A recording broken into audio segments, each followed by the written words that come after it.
नमस्कार मित्रांनो, संजय गांधी निराधार अनुदान योजना, श्रावणबाळ योजना व इतर सर्व निराधार अनुदान योजनेतील लाभार्थ्यांसाठी महत्त्वाचे अपडेट आहे। मित्रांनो, कालपासून जुलै महिन्याची पेन्शन 1,500 रुपयाप्रमाणे वाटप सुरू झालेले आहे। विधवा महिला, ज्येष्ठ नागरिकांच्या खात्यात हे पैसे जमा झालेले आहे। अनेक लाभार्थ्यांना मिळालेले आहे, काही लाभार्थ्यांना अजूनपर्यंत मिळत आहे। 1 ते 2 दिवसात हे पैसे लाभार्थ्यांच्या खात्यात जमा होतील।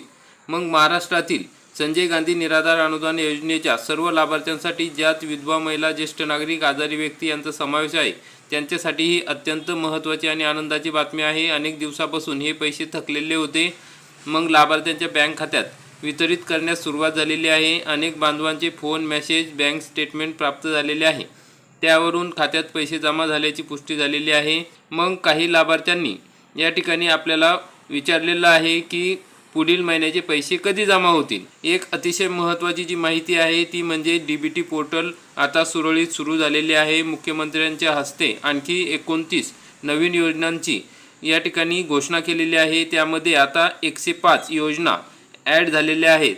तर डीबीटी पोर्टल चांगल्या पद्धतीने सुरू झालेले आहे, त्यामुळे आता डीबीटी पोर्टलमुळे जो उशीर झालेला होता तो पुढील वेळेस होणार नाही।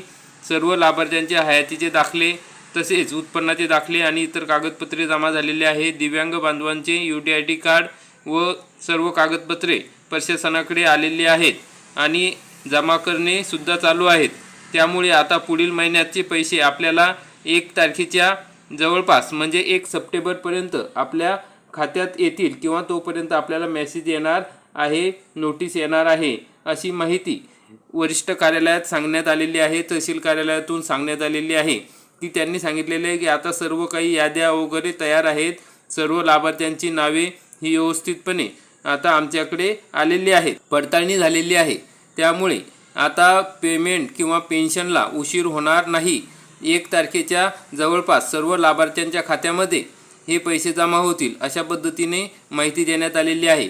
तर मित्रांनो, तुमची जर काही कागदपत्रे अपुरी असतील तर तुम्ही तहसील कार्यालयात जमा करा। जर पेन्शन जमा झाले नसेल तर तहसील कार्यालयात जाऊन चौकशी करा आणि जर तुम्हाला काही अडचण असेल तर कमेंटमध्ये नक्की सांगा। तर मित्रांनो, तुम्हाला जुलै महिन्याचे पैसे हे खात्यात जमा झाले असतील तर कमेंटमध्ये सांगा की कोणत्या गावातून तुम्हाला जमा झाले आहे, कुठला जिल्हा आहे, तालुका आहे, गाव कोणतं आहे आणि किती पैसे जमा झाले आहे हे टाका, कारण की इतर निराधार बांधवांना सुद्धा त्याविषयी माहिती मिळेल। तर मित्रांनो, अशा पद्धतीने ही महत्त्वाची अपडेट होती। व्हिडिओ आवडल्यास व्हिडिओला लाईक करा आणि चॅनलला सबस्क्राईब करा। धन्यवाद।